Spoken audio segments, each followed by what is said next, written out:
Bismillahirrahmanirrahim. Assalamualaikum warahmatullahi wabarakatuh. Alhamdulillah, salatu wassalamu ala rasulillah wa ala alihi wa sahbihi wa man wala wa ba'du.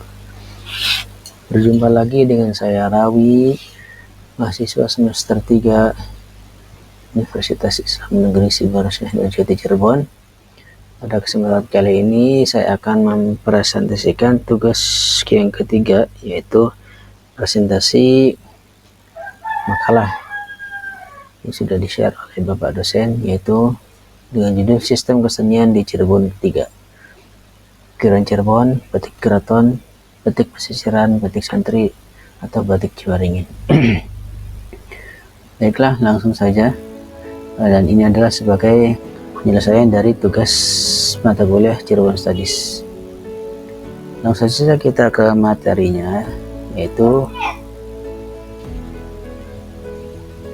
latar belakang presentasi kali ini adalah yaitu kota Cirebon adalah kota yang terletak di pesisir utara Jawa, yaitu terkenal dengan pusat budaya yang mengintegrasikan beberapa unsur etnis, yaitu diantaranya ada etnis Tionghoa, Arab, dan Eropa.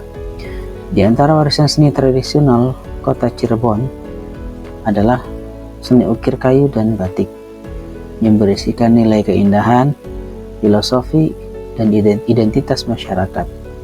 Seni ukir Cirebon bercorak megamendung, flora, fauna, dan mitologi lokal. Digunakan pada daerah dekorasi keraton, masjid, dan rumah adat. Ukiran ini melambangkan kebijaksanaan dan harmonis manusia dengan alam. Seni ukir dan corak batik tersebut menjadi simbol identitas budaya Cirebon serta penggerak ekonomi kreatif dan pariwisata.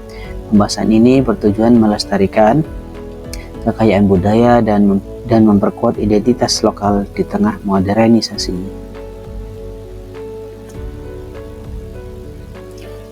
Tujuannya adalah memperkenalkan kekayaan seni tradisional Cirebon, khususnya ukiran kayu Cirebon, batik keraton, batik pesisiran, dan batik santri atau batik Ciwaringin. Kedua, melestarikan nilai-nilai budaya dan warisan seni Cirebon agar tetap relevan di tengah arus modernisasi.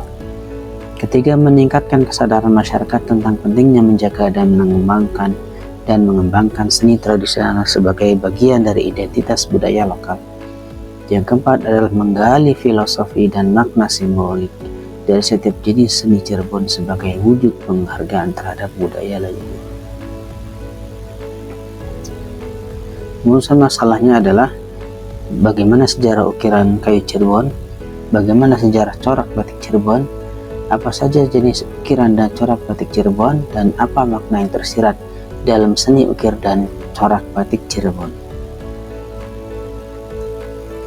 Ada dua materi yang akan disampaikan. Pertama adalah yaitu tentang seni ukiran kayu Cirebon, yang kedua adalah seni corak batik Cirebon. Seni ukir kayu Cirebon ini yang terdapat di Keraton Kesepuhan dan Kanoman. Ada pengaruhnya dari Hindu, Tiongkok, dan pengaruh dari Islam. Seni kayu ukir Cirebon diciptakan mempunyai arti simbolik dan juga mempunyai rasa keindahan dalam hiasannya.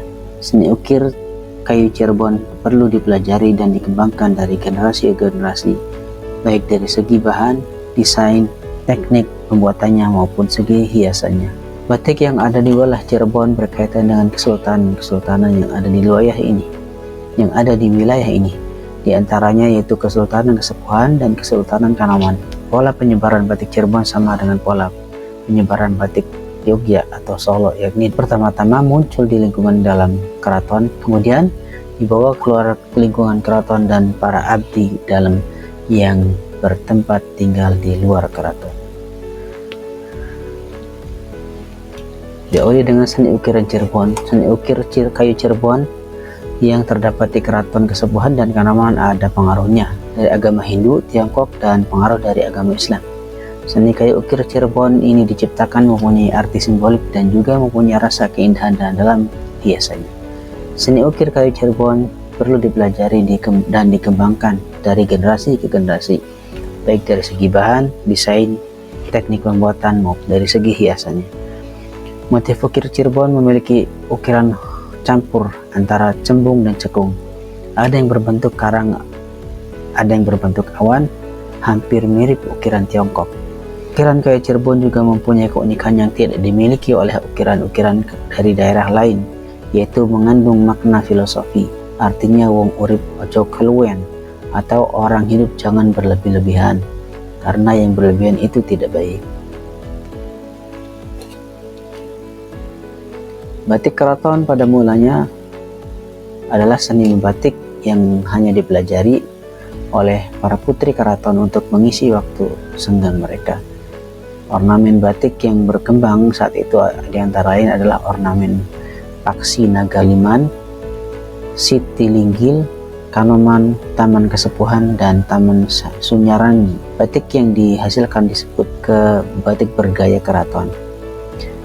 Batik yang ada di wilayah Cirebon berkaitan dengan kesultanan-kesultanan yang ada di wilayah ini, diantaranya yaitu Kesultanan Kesepuhan dan Kesultanan Kanoman. Pada pola penyebaran batik Cirebon sama dengan pola penyebaran batik Yogya atau Solo, yakni pertama-tama muncul di lingkungan dalam keraton, kemudian dibawa keluar lingkungan keraton oleh para abdi dalam yang bertempat tinggal di luar keraton. Motif atau ornamen batik Cirebon dikelompokkan menjadi ornamen batik pesisiran dan batik keraton, yaitu Keraton Kesepuhan dan Keraton Kanoman. Ornamen batik keraton termasuk dalam batik klasik, misalnya motif Paksi Nagaliman, Megamendung, Patran Keris, Singa Payung, Singa Barong, dan sebagainya. Ornamen batik Cirebon cukup bervariasi karena selain dikembangkan oleh keluarga keraton dan masyarakat yang setia pada sultan, masyarakat Cirebon juga memiliki karakter terbuka terhadap budaya asing. Ornamen yang dihasilkan misalnya ornamen Paksi Nagaliman yang memperoleh pengaruh dari Persia, Sokocino, dan Borok dari Arab. Batik pesisiran adalah batik yang berkembang di masyarakat yang tinggal di luar benteng keraton sebagai akibat dari pengaruh budaya di daerah luar Pulau Jawa dan adanya pengaruh budaya asing seperti Cina dan India, termasuk agama Hindu hingga Buddha. Nama batik pesisiran ini sendiri muncul karena berasal dari daerah pesisir utara Pulau Jawa seperti Cirebon, Indramayu, Lasem, dan Bakaran. Pada abad ke-15 dan 16, arus para kaum pendatang dari berbagai negara yang sampai di Nusantara semakin deras. Mereka disebut sebagai kaum peranakan, baik dari Cina, India, Belanda, dan Arab. Ciri batik pesisir adalah beragam hiasan flora dan fauna dan bersifat natural. Warna batik pesisir beraneka ragam pilihan dan motifnya dinamis atau tidak kaku. Batik pesisir tradisional banyak menggunakan warna merah dan biru, hasil pengaruh asing yang dibawa oleh para pedagang kaum peranakan.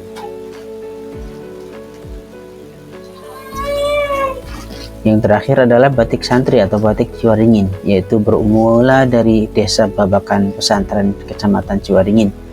Pada waktu itu seorang ulama bernama Muhammad Amin beristrikan perempuan dari desa Pleret, Cirebon, berinisiatif mengajari para santri itu membatik karena pada waktu itu kegiatan para santri tidak banyak dan para santri banyak memiliki waktu luang tanpa tahu pemanfaatan waktu luang mereka. Santri yang tinggal di desa tersebut adalah santri laki-laki. Santri ini datang pagi-pagi ke pesantren desa Babakan dan sore harinya mereka kembali ke tempat tinggal mereka masing-masing. Santri semacam ini disebut santri kalong. Seiring dengan berjalannya waktu, kegiatan para santri untuk mengaji penduduk bertambah banyak. Karena banyaknya peserta yang perlu diajari mengaji, maka santri-santri ini meninggalkan kegiatan membatiknya. Akan tetapi kegiatan membatik ini tidak berhenti karena diteruskan oleh para santri kalong ini.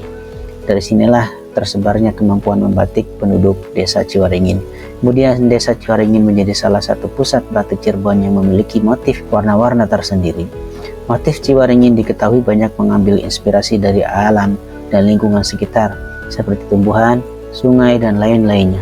Salah satu yang menjadi ciri khas adalah pola wit ngerambat, yakni dedaunan yang merambat dan menjuntai. Inilah ciri khas wilayah pedalaman atau perkampungan.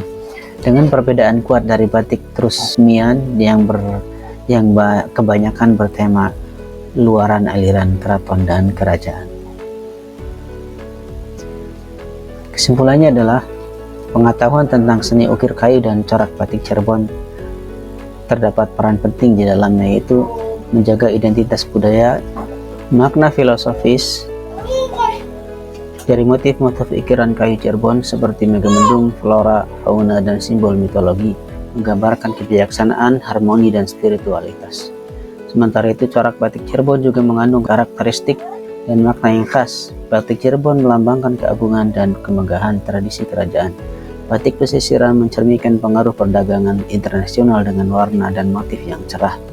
Sedangkan batik Ciwaringin atau batik santri mencerminkan nilai kesederhanaan, religiusitas, dan keberlanjutan lingkungan melalui penggunaan pewarna alami. Memahami makna dan filosofi dari seni ukir dan batik Cirebon bukan hanya tentang melestarikan budaya, tetapi juga menguatkan jati diri, memperkuat ekonomi kreatif, dan mempromosikan keunikan budaya lokal di tengah arus globalisasi.